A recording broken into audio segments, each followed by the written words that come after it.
Hello, welcome everyone. This is a very special CPH Music live session. I'm Peter Reski, the Senior Editor for Music and Worship at Concordia Publishing House, and I'm joined by my colleague, Mark Nickelbein, Editor in the Music Department. Today, we have a very special treat. For the first time, we will have live music at one of these sessions, and today we are featuring Dr. Jeffrey Blersch. Good morning, Jeff. Good morning, guys. So Jeff, if you will, just tell us briefly about your position and what you do. Sure. I'm at Concordia University, Nebraska, located in beautiful downtown Seward, Nebraska. This is our 15th year here in Seward. I teach organ, and I teach our second year music theory sequences, and also conduct our women's choir here on campus. So when did you start playing organ? It's a loaded question. My mother always told me that when I was young, she could sit me on an organ bench and go clean the house, and I would entertain myself as a 2-year-old by playing around the instrument. My dad always said that he was somebody that really loved to play but never had the patience to learn any one instrument in any detail. So he decided when I was young he wanted to play the organ, and so he got a Hammond organ for our house. And as a 6-year-old, my parents decided that it might be good to see if there was someone that could teach me some things. And so we went to the local Hammond organ store, and they started to teach me some chords and how to read treble clef and lead sheet. Our church organist taught me how to read from the hymnal, and eventually had me start playing a hymn while she went to communion. And then a few years after that, she decided to leave her position at the church, and the elders at Peace Lutheran in Cincinnati offered it to me when I was 8. And so I've been on the bench since I was 8 years old. So we'll get a chance in a few seconds to find out if those early lessons paid off. So first, you'll be playing Lord Jesus Christ with Us Abide. And this is from a new collection that I'd like Mark to tell us a little bit about. Yeah, so this collection is called A Reformation Celebration. It was released this past May of 2016, together with 2 companion volumes, A Reformation Easter and A Reformation Christmas. And these all feature organ preludes based on 16th century hymn tunes. There are 8 pieces in each volume, so 24 altogether, and each one is written by a different composer. So Jeff, why don't you play for us your setting of Lord Jesus Christ with Us Abide. Take it away. Okay.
Lovely. Thank you, Jeff. Thank you. Can you tell us a little bit about the instrument you're playing?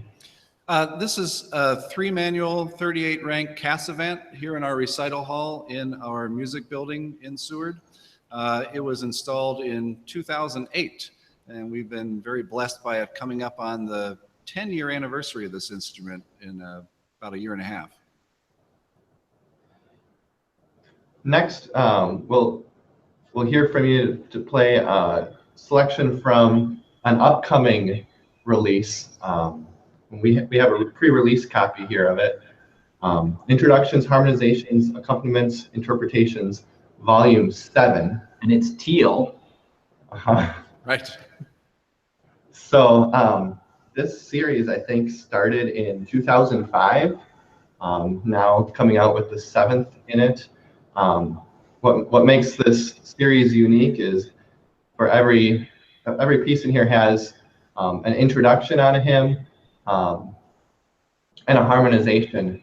And one thing that I really like about this collection is you often will have a hymn stanza, the text of it with the harmonization, because it matches so tightly with that text. Today you'll be playing for us How Firm a Foundation. Right. One of the things that I like most about hymn playing is trying to match the text with musical interpretation. I learned that from a dear friend, Don Williams, when I lived in Ann Arbor.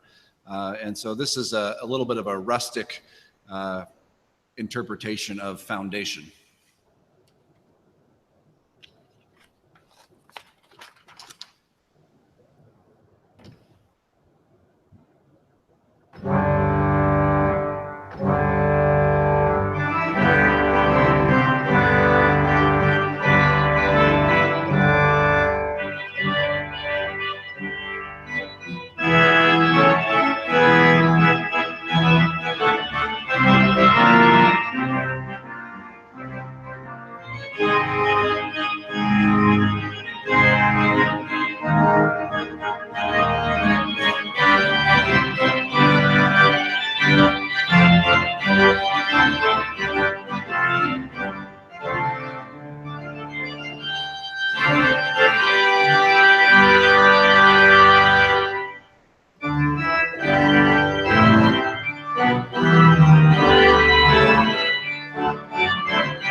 That's a lot of fun. Thanks, Jeff.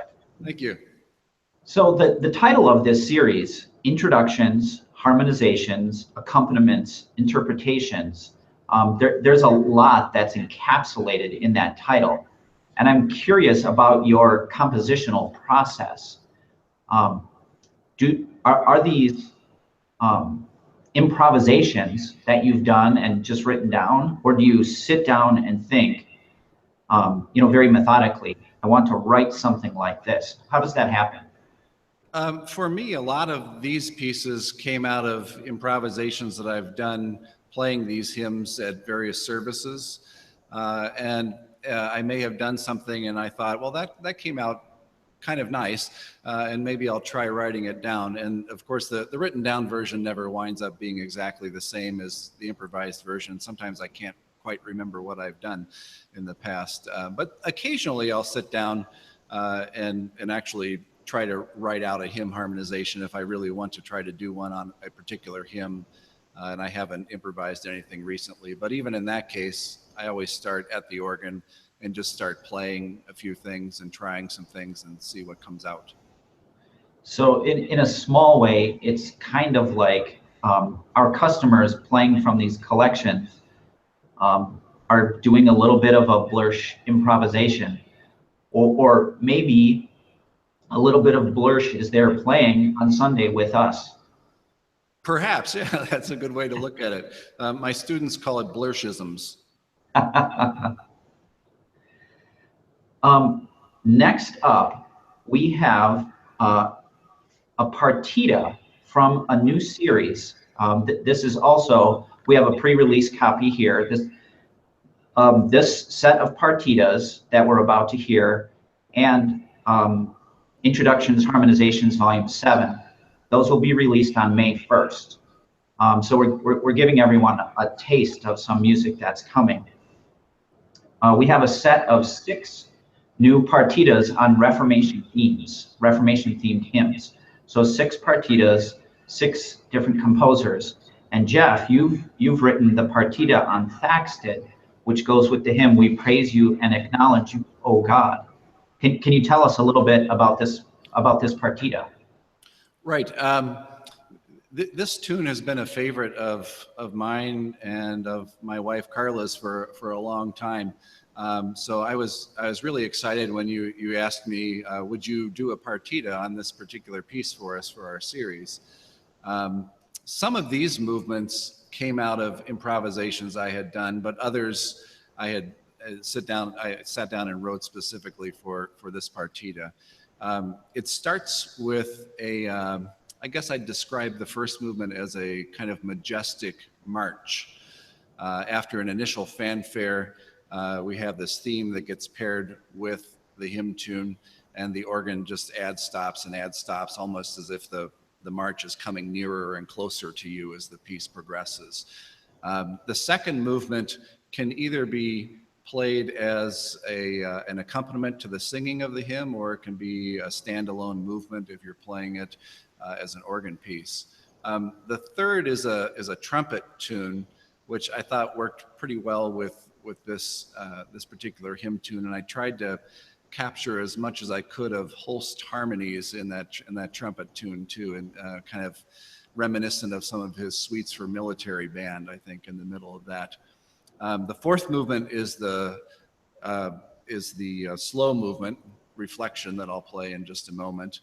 And then the last movement, I really wanted to do something kind of dance-like, like a jig. So it's set in 12/8, and the melody shows up in the pedal. So how would this partita be used? You could really use it a number of different ways. You could play the whole thing as a recital piece. You can use individual movements for different voluntaries that you might play in the service. You could shorten some of the movements and use them as an introduction to the hymn if you wanted. And that second movement, again, could be used to accompany hymn singing. So you could really just be as creative with it as you'd like. Yeah, so what will you be playing today? These are going to be the last 2 movements. So the Reflection, the slow movement, and then the finale, which is the dance-like jig. Okay, go for it.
Bravo. Thank you. Yeah, expertly written, masterfully played. Thank you, Jeff. Thank you, Peter. I really like, and I guess most people won't know this yet, but right towards the end, you echo back to the fanfare from the first movement. Right. Bring that in just a little bit. So if people want to hear more of that first movement, you're gonna want to buy the partita. So these new titles will be available May 1st. Look for those. Thanks everyone for watching today, and Jeff, especially thank you. This has been a real treat. Thank you, Mark. Thank you, Peter. Thanks, Jeff. All right, have a great day, everybody. You too. Bye-bye.